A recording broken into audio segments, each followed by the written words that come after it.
말씀은 에베소서 2장 19절부터 22절입니다.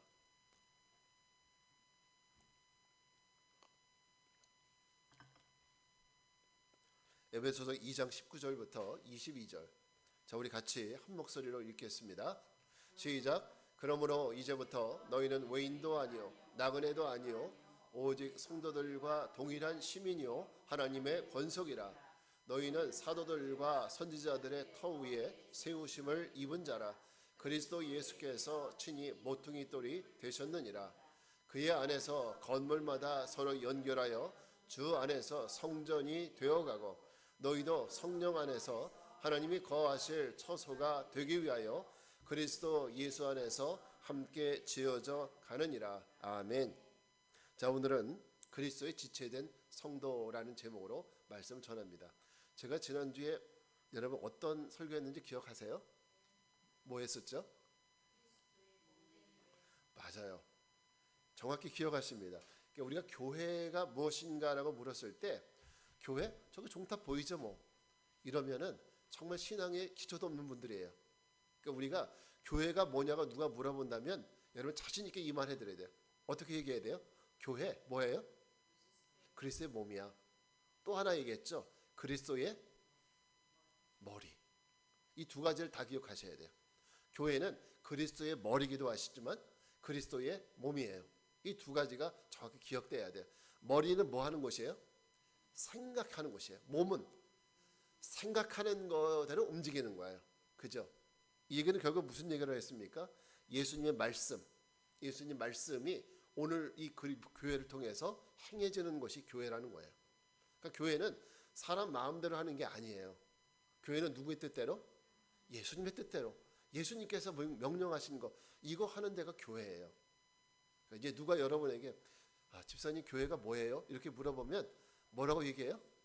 교회는 그리스도의 몸 또 그리스도의 머리. 이렇게 얘기하시면 어느 교회에서 신앙생활 하셨는지 100점이에요. 어떻게 그렇게 잘하세요? 이렇게 얘기할 거예요. 그래요. 교회는 바로 그런 곳이에요. 자, 오늘 우리가 배울 것은 뭐냐면 그러면 교회 안에 지금 우리 각자를 우리 성도라고 부르잖아요. 그죠? 저도 목사지만 성도예요. 여러분도 집사님도 성도고 권사님도 성도고 장로님도 다 성도예요. 우리 모두는 다 성도. 성도란 의미가 뭐냐? 거룩한 무리들이란 뜻이에요. 거룩한 무리들. 그러니까 우리 모두가 거룩한 무리로 선택받은 사람들입니다. 그런데 그러면 교회 안에 있는 성도들 목사나 집사님이나 우리 모두가 다 성도잖아요. 그럼 우리는 교회 안에서 어떤 유기적인 메커니즘을 가지고 있는 그런 사람들이냐? 우리 오늘 여기 대해서 배워볼 거야. 지난주에는 교회가 어떤 곳이냐를 배웠다면 오늘은 누구? 성도. 성도가 과연 어떤 사람들이냐? 오늘은 이 부분에 대해서 얘기를 나눌 겁니다. 자, 이 부분에 대해서 가장 잘 얘기해 주는 성경이 있어요. 사도행전 2장 24절부터 47절인데 와, 오면 기네요. 그죠? 자, 오늘 이 말씀을 좀 길지만 한번 같이 읽어보겠습니다. 시작.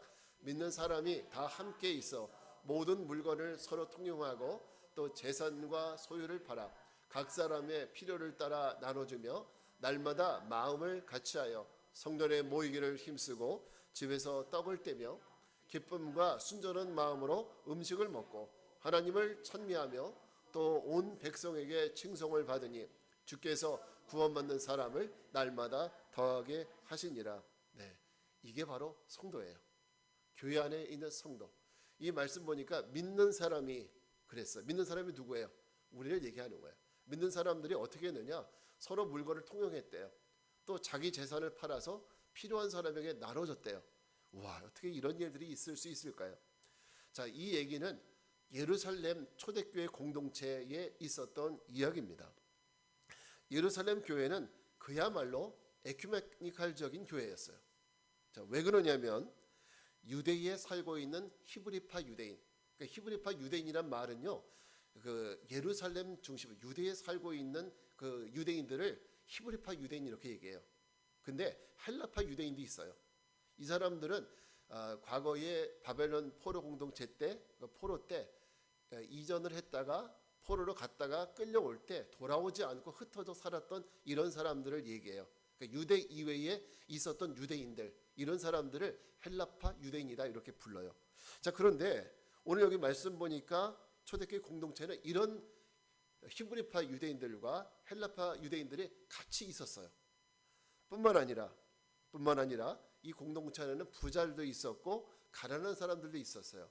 또 어린아이, 노인 할 거 없이 모두가 다 같이 있는, 쉽게 말하면 에큐메니컬적인 종합적인 이런 교회가 바로 초대교회 교회였다. 근데 오늘 이 공동체 안에서 어떤 일이 있었느냐면, 오늘날 여러분 세상 사람들의 상식으로는 도저히 이해될 수 없는 그런 일들이 있었어요.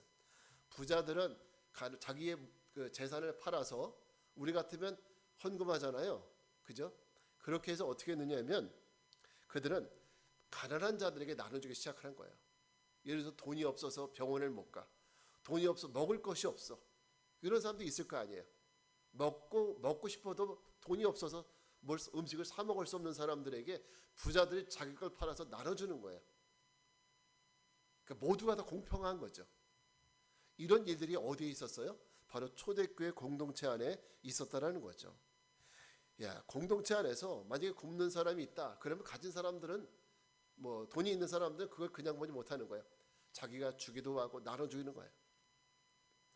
자, 어떻게 이런 일들이 가능할까? 어떻게 공짜로 내 것을 나눠줄 수 있을까? 이 얘기는, 교회 안의 이야기는요, 세상 밖의 사람들은 상식적으로는 이해가 절대 되지 않는 그런 이야기예요. 그러니까 여러분, 교회 안에서 이루어진 일들도 마찬가지예요.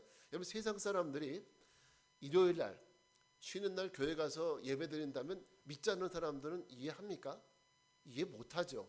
아니, 일주일 동안 열심히 직장 가서 일했으면 일요일 날 쉬어야지, 놀러 가야지, 영화 보러 가든지 데이트하든지 해야지, 왜 교회 안에 가? 이게 안 되죠. 그러니까 교회 안과 밖은요, 이렇게 온도 차이가 커요. 그렇습니다. 이렇게 세상 사람들이 모이는 모임들과 교회 안에 있는 사람들의 모임은 질적으로 달라요. 질적으로 다르다고요. 세상 사람들에게 없는 것이 이 교회 안에는, 성도 안에는 있는 거예요. 그것이 성도와 성도 안에서 이루어지는 일들입니다. 자, 따라합시다. 성도는 그리스도의 몸의 지체들이다. 이 말씀을 꼭 기억해야 됩니다. 이게 성도의 정체성이에요. 성도는, 다시 한번, 성도는 그리스도의 몸의 지체들이다. 이 말은 뭐냐면 우리 모두가 그리스도의 몸을 이루는 지체들이라는 거야. 우리 몸에는 손도 있고 다리도 있고 팔도 있고, 그죠? 다 있잖아요. 그러니까 우리는 예수님 몸의 지체들이라는 얘기는 우리가 모두가 예수님의 몸을 이루는 존재들이라는 거야. 우리가 이 개념을 잘 이해하셔야 합니다. 교회 안에서는 김 집사님, 이 집사님, 뭐 최 장로님 다 있죠. 그리고 다 사는 것도 다르고 성도 다르고 다 다르잖아요. 그러나 교회 안에서는 영적으로 우리가 그리스도의 몸을 이루는 한 지체들이다. 바로 이런 의미입니다. 그래서 초대교회 공동체는 우리는 한 지체라는 이런 의식이 있었기 때문에 내 거 팔아서 주는 거 아까워하지 않았다는 거예요. 세상 사람들은 얼마나 아까워합니까? 여러분, 열매가 주렁주렁 달렸어요. 근데 왼쪽 줄기에 난 가지에는 뭔가 시들어가고, 오른쪽 줄기에 있는 가지에는 열매가 주렁주렁 열렸어요. 그러면 만약에 그냥 가만히 놔두면은 어떻게 될까요? 나중에는 결국 시든 가지만 시드는 것이 아니라 건강한 가지도 같이 나중에 시들어서 병들게 되겠죠. 그래서 오른쪽 가지가 건강하려면 어떻게 돼야 돼요? 왼쪽 가지를 돌볼 수밖에 없는 거예요. 그 교회 안의 지체라는 거는 그런 거예요. 만약에 지금 먹지 못해서 괴로워하고 있는 성도가 있어요. 나는 오늘 아침에 고기 반찬 먹고 왔어. 나는 저 사람 난 몰라. 만약에 이러면은 그 고통과 그 영적인 문제가 마두개 누구의 문제가 돼요? 나의 문제가 될 수 있다는 거예요. 그러니까 우리가 교회 안에 성도를 돕는다는 것은 누구를 위해 돕는 거예요? 결국은 나를 위해 돕는 거예요. 내가 그 사람을 도와야 그 영적인 은혜가 나에게 임하는 것이고, 내가 먹지 못하는 사람이 있는데도 불구하고 나는 나만 안다. 그러면 결국 그것이 나의 영적인 문제로 다가올 수 있다는 거예요. 지체라는 것은 그런 거예요. 여러분, 우리가 만약에 열심히 밖에 나가서 달리기를 하고 왔어요. 그럼 다리가 얼마나 힘들겠어요. 또 예를 들어서 카페가 어디 또 다른 데 간다. 그럼 다리 너 힘드니까 집에 있어 하고 나만 갈 수 있어요? 그럴 수 없는 거예요. 지체니까. 우리 모두는요 지체예요.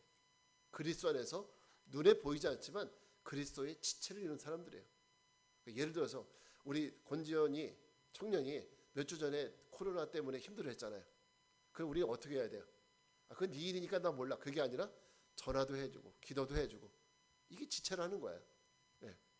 만약에 우리 집사님이 너무너무 피곤해가지고 오늘 교회 일을 못 나왔다. 그럼 어떻게 해야 돼요?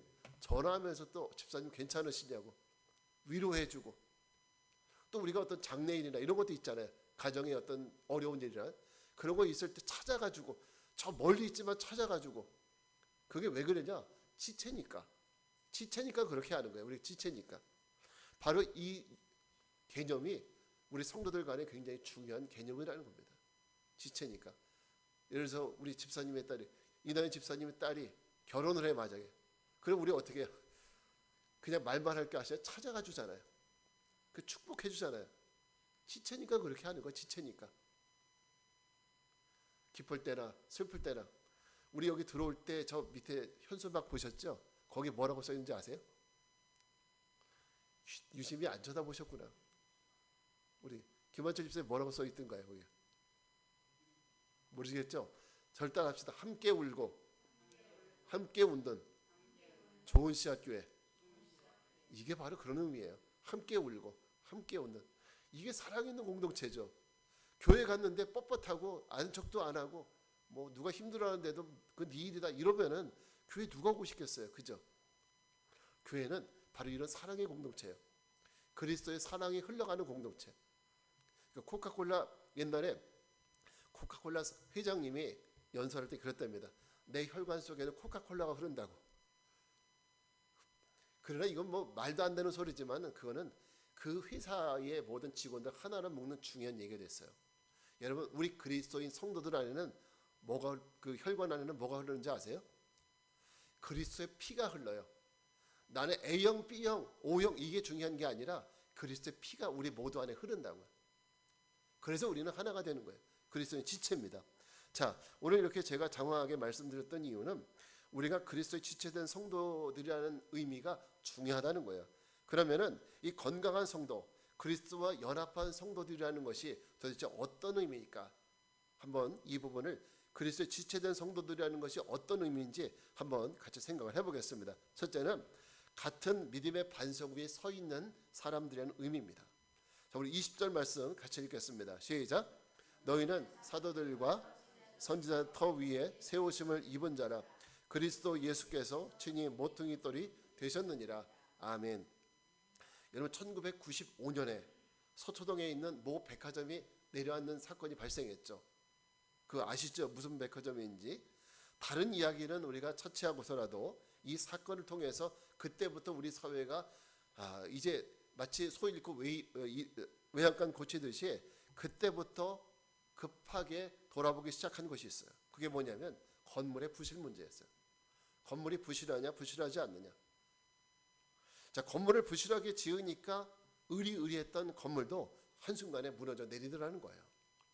자, 성도들 이 사람들은 어떤 사람들이냐? 신앙의 건물을 세운 사람들인데 어디에 세웠냐?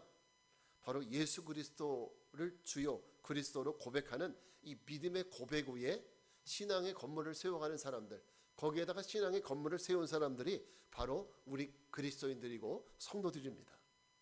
오늘 본문의 말씀처럼 예수 그리스도를 내 신앙의 건물 위에 모퉁이 돌로 삼은 사람들, 우리가 건물을 짓자면은 건물에는 반드시 뭐가 있어요? 모퉁이 돌이 있어요. 모퉁이 돌. 뭐 요즘에는 전부 다 뭐 콘크리트 지니까 이런 거 잘 안 만들어요. 근데 옛날에 벽돌로 짓는 이런 건물을 생각을 해보면 그 건물 한 귀퉁이에 항상 뭐가 있냐? 모퉁이 돌이 있어요. 모퉁이 돌이. 집을 짓는 건축자들의 말을 들어보면 이 모퉁이 돌은요 잘생긴 돌을 쓰지는 않는데요.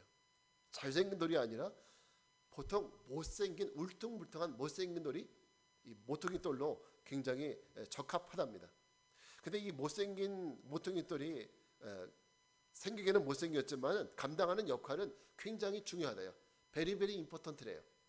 왜 그러냐면 모퉁이 돌은요, 건물 전체가, 모퉁이 돌은 이 모서리 있잖아요. 그래서 양쪽, 왼쪽, 오른쪽 면을 맞닿는 부분인데, 왼쪽과 오른쪽의 균형을 맞추는 역할을 누가 하느냐? 이 모퉁이 돌이 하는 거예요. 균형을 맞추는 역할을. 또 한 가지, 이 모퉁이 돌 위에 이제 벽돌이 쌓아질 거 아니에요. 그 벽돌의 하중을 잘 받쳐서 무너지지 않는 역할을 하는 것도 모퉁이 돌이 하는 역할이랍니다. 굉장히 중요한 거지, 모퉁이 돌은. 다시 말해서 어떤 모임이든지 여러분, 리더라는 사람이 있잖아요. 리더가 어떻게 보면 그 모임 안에서는 모퉁이 돌과 같은 사람인데, 가장 중심에 이 모퉁이 돌과 같은 이 사람이 어떻게 하느냐에 따라서 그 모임이 건강할 수 있잖아요. 마찬가지로 건물도 모퉁이 돌이 건강해야 그 건물이 건강해질 수 있는 거예요. 그러니 여러분, 이 모퉁이 돌 대신 예수를 그리스도로 고백하는 이 믿음이 뭐가 된다 그랬어요? 모퉁이 돌이 된대요. 오늘 우리가 신앙의 건물을 세워가는 우리들에게 가장 중요한 것은, 우리 신앙이 건강하려면 모퉁이 돌이 건강해야 된다는 거예요. 이 모퉁이 돌이 뭐예요? 다시 따라합시다. 주는 그리스도시요 살아계신 하나님의 아들이십니다. 이것이 바로 이 믿음의 고백이 우리 신앙의 건물을 지어가고 있는 중요한 모퉁이 돌이 된다는 거예요. 오늘 우리가 이 믿음의 고백 우리 안에 있습니까? 혹시 난 어제까지는 목사님 그게 믿어졌는데 오늘 아침에는 아닌 것 같아요, 이렇게 느껴지는 분은 없습니까? 자, 이 믿음의 고백을 할 수 없다면 그분은 그리스도인이 될 수가 없는 거예요. 성도가 될 수 없는 거예요. 이 믿음의 고백을 하지 않는다면, 예수가 그리스도다, 예수는 하나님의 아들이다, 이 고백이 우리 안에 없다면, 이 고백이 우리 안에서 명확하고 확실하고 믿어지지 않는다면, 여러분, 그런 사람은 성도라고 말할 수 없는 거예요. 교회에 나와서 성도가 아니에요. 이런 고백을 할 수 있으니까 성도죠. 이 고백이 내 고백이 될 수 있으니까 그리스도인이 되는 거예요. 이 고백을 할 수 없다면, 믿어지지 않는다면 아직은 그리스도인이라고 말할 수가 없는 거예요. 여러분, 우리 인생, 우리 신앙은 돈 위에 세워지는 것이 아니에요. 우리 신앙은 믿음, 이 보석보다도 귀한 믿음, 이 믿음이 여러분의 현재와 미래를 좌우합니다. 그러니 날마다 우리가 돌아봐야 되겠죠. 과연 이 믿음의 고백이 오늘 나의 안에서 내 믿음의 고백이 온전한가? 오늘도 내가 그 믿음이 확실한가? 나에게 의심이 있어서 그 믿음의 고백이 흔들리는 것은 아닌지, 나에게 어떤 고민과 걱정과 또 여러 가지 육신적인 힘든 일로 말미암아서 이 믿음의 고백이 흔들리고 있지는 않는지. 여러분, 그럴 수 있어요. 내가 예수를 잘 믿어도 나에게 힘든 일이 생기면 예수가 그리스도라는 믿음의 고백이 흔들릴 수 있다고요. 그래서 날마다 우리는 이걸 돌아봐야 돼요. 이 믿음을 점검해 봐야 됩니다. 그래서 이 RT를 하다 보니까 좋은 점이 뭐냐? 여러분, 그 기억하세요? RT 하면서 나는 몇 점? 점수 매기는 거 기억하시죠? 10점 만점에 몇 점? 한번 날마다 한번 체크해 보세요. 오늘 나에게 있어서 예수는 그리스도요 살아계신 하나님의 아들이라는 이 믿음의 고백은 오늘 나에게 몇 점인가? 너무너무 힘들고 어렵고 또 그럴 의심이 있으면 그 점수가 쭉 내려가겠죠. 그러나 오늘도 성령이 충만하고 믿음이 충만하면 그 점수는 만점에 가까울 거예요. 자, 두 번째, 성도들은 어떤 사람들이냐? 주 안에서 연합된 사람들이에요. 성도들은 누구 안에서? 주 안에서. 주는 누군데요? 그리스도 예수. 예수 안에서 연합된 사람들이라는 거예요. 연합된 사람들. 자, 한번 21절 말씀 같이 읽겠습니다. 시작. 그의 안에서 건물마다 서로 연결하여 주 안에서 성전이 되어가고. 여러분, 사과나무에서는 뭐가 달려요? 복숭아 나무에서요. 괜한 걸 묻는 것 같죠? 제가 이거 묻는 이유가 있어요. 한 나무에서 40가지 열매가 맺히는 나무가 있을까요, 없을까요? 없죠? 있어요. 있대요. 저도 놀랐어요. 미국에 시라큐스라는 대학이 있대요. 근데 그 대학에 아켄이라는 그 교수님이 계시는데, 그분이 이제 그 젖붙이기를 통해서 한 나무에서 40가지 열매가 달리는 이런 놀라운 나무를 만들었고 이 나무가 실제적으로 미국에 여러 군데에 이미 심겨져 있대요. 이 나무가. 그래서 한 나무를 심어놓고 사과 먹고 싶으면 사과 따먹고 그리고 귤 먹고 싶으면 귤 따먹고 자두 먹고 싶으면 자두 따먹고 이런 나무가 실제적으로 있대요. 정말 저 놀랐어요. 뭐 보니까 40가지 열매가 맺힌다고 그러는데 제가 이 내용을 보니까 자두, 살구, 체리, 포도, 아몬드까지 총 40가지 열매가 맺힌대요. 근데 저는 이 이야기를 하려고 하는 것이 아니라 이 교수님이 사용한 방법이 바로 접붙이기라는 방법이거든요. 원래부터 이런 나무가 있었던 것이 아니라 접붙이기를 통해서 자꾸 과일 나무들을 접붙이다 보니까 40가지 열매가 맺히더라는 거예요. 네. 근데 우리가 성경적으로요 이해할 수 없는 말들이 교회 안에 너무 많아요. 근데 이 연합이라는 말을 그리스도와 연합한다는 말을 설명을 하면은 잘 이해를 못하세요. 성도님들이 이 연합이 뭐지? 이해를 잘 못하세요. 근데 저는 예수님과 우리가 연합한다는 의미를 가장 잘 비유적으로 설명할 수 있는 것이 접붙인다는 말인 것 같아요. 접붙인다는 말. 물론 우리가 정신적으로 결혼할 때 남녀가 하나 된다, 연합한다는 말을 쓰잖아요. 그런 거는 무슨 말인지 알아들어요. 그래, 뭐 서로 모르는 남녀가 만나서 한 가정을 이루니까 정신적으로 육신적으로 하나 되니까 연합한다는 말을 우린 이해하죠. 그죠? 그런데 우리가 예수 믿으면 예수님과 연합한다? 혹시 이 말을 설명하실 수 있는 분 계세요? 우리 이해하실 수 설명할 수 있어요? 무슨 뜻인지? 알 거는 같은데 정확하게는 그죠? 어렵죠. 네, 저도 그럴 것 같아요. 사실은. 그래요. 사실 우리가 이런 걸 본 적이 없으니까. 그런데 연합의 의미를 가장 잘 보여주는 것이 접붙이기예요. 그러니까 나무에 접을 붙인다는 것은 사과 나무에다가 상처를 내고 거기에다가 복숭아 나무 얘를 갖다 붙여서 묶어 놓으면은 그럼 어떻게 돼요? 그럼 나중에 이 나무가 하나가 돼 버려요. 그리고 접붙여진 복숭아 나무는 어떻게 되면 어떻게 자랄 수 있어요? 원래 사과 나무가 끌어들이는 양분을 먹고 그 양분을 가지고 복숭아 나무가 열매를 맺는 거예요. 이해하시죠? 이 접붙이기 방법 아시죠? 네, 똑같다는 거예요. 우리가 예수님과 연합한다라는 의미는 바로 그와 같은 거예요. 그리스도인이 예수님과 연합하는 방식 똑같습니다. 우리는 예전에는 우리가 예수 믿기 전에는 전부 죄인이었잖아요. 그죠? 전부 하나님 앞에 버림받은 사람들이었잖아요. 그죠? 우리는 이미 잘림받고 꺾임받아서 밖에 버려진 사람들이었어요. 이런 인생들이었다고요. 우린 정말 죽을 수밖에 없는 버려져서 말라가는 우리 영혼이 말라가는 그런 영혼이었단 말이에요. 그런데 하나님이 우리를 데려다가 예수님 몸에 상처를 내고 거기다 접을 붙여준 거예요.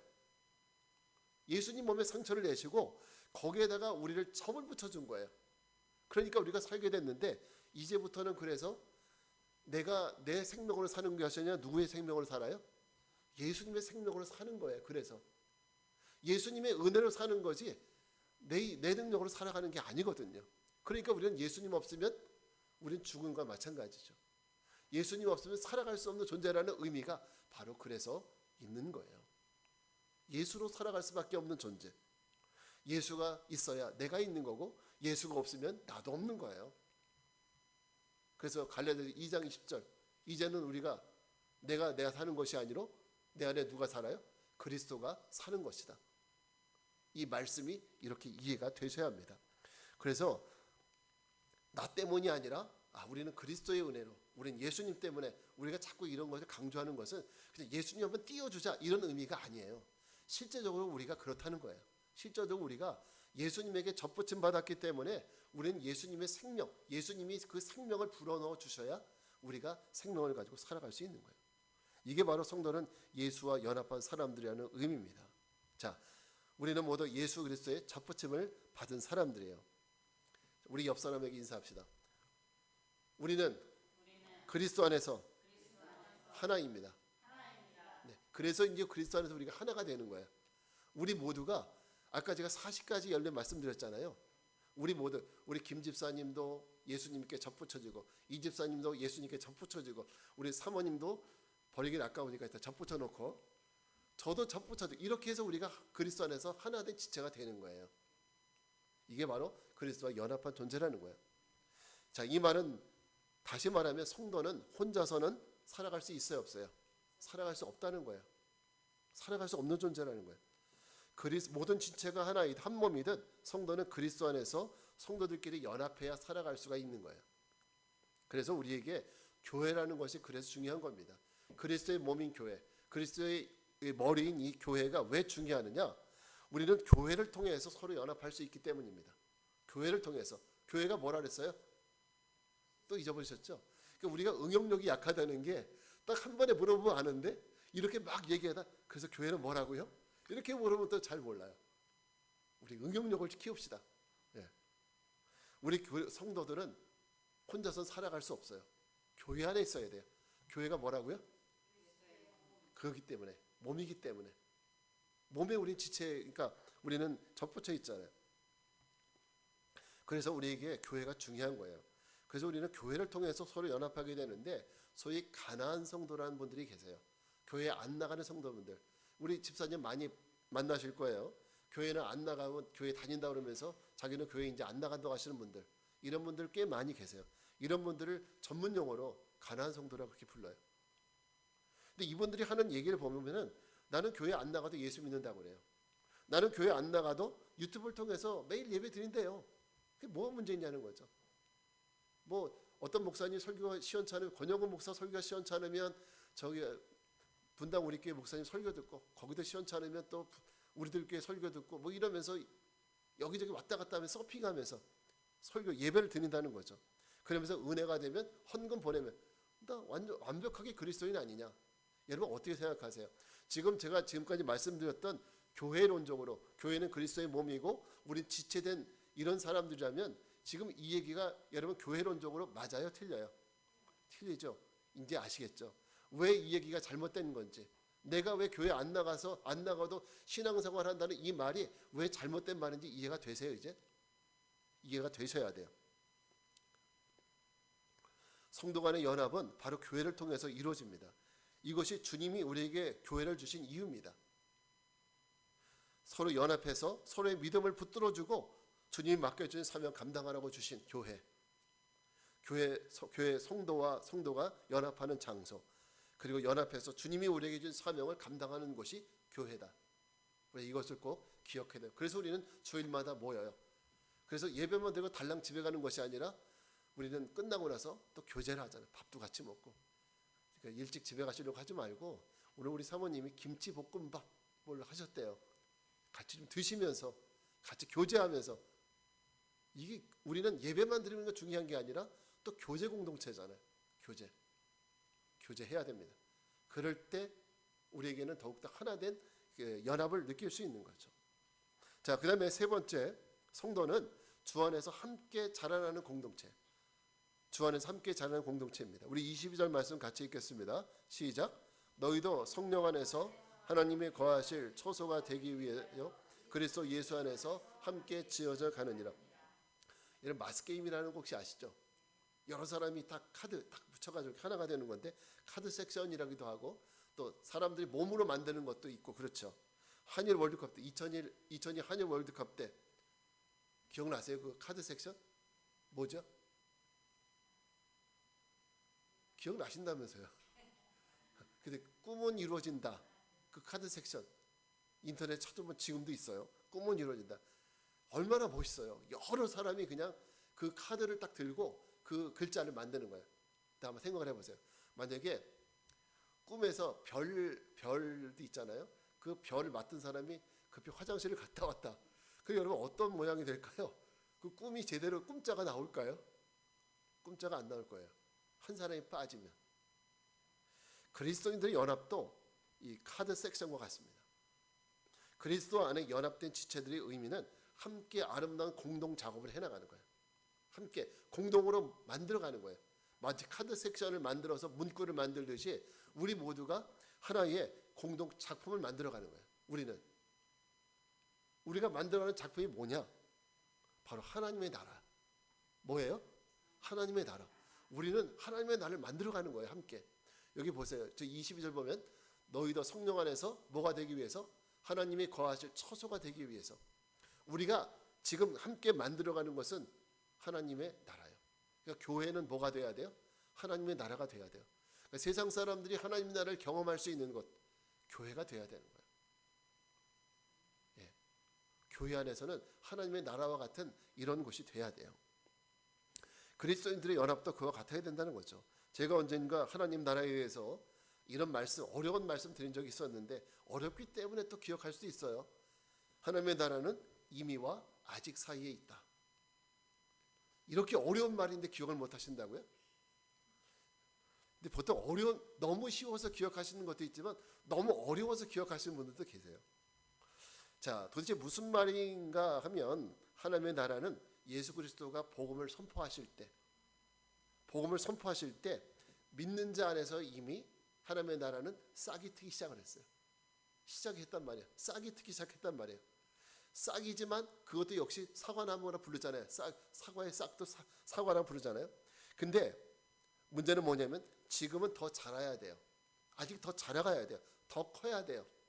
지금 우리가 그런 과정 가운데 있다라는 거예요. 이미 하나님의 나라는 우리 가운데 시작이 됐지만은 더 자라야 돼요. 더 커야 돼요. 그래야 열매가 맺어요. 더 점점 자라가다가 자, 그래서 이 믿음의 지체들은 교회 안에서 우리가 함께 그 꿈을 이뤄가는 거예요. 함께 하나님의 나라를 지금 만들어가고 있는 중이에요. 그러다 보면 예수님이 이 땅에 다시 오실 때 하나님의 나라를 선물로 가져오시는 거예요. 주님이 오실 때 하나님의 나라가 어떻게 된다? 완성, 마지막 퍼즐이 받쳐진다는 거예요. 주님이 이 땅에 다시 오실 때.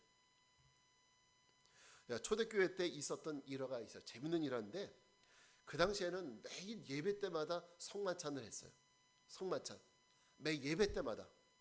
근데 그것이 세상 사람들에게는 오해가 됐는데 왜 그러냐면 그리스도인들이 사실 사람이 그래서 믿는 사람들은 지식도 있어야 되면 지혜도 있어야 돼요. 그러니까 교회 안에서 있었던 일들을 세상에서 말할 때는 지혜 있게 말해야지. 물론 교회 안에서 뭘 한 것을 갖다가 세상에서 사실이긴 하지만 지혜롭지 않게 얘기하면은 세상 사람들은 오해를 하게 돼 있어요.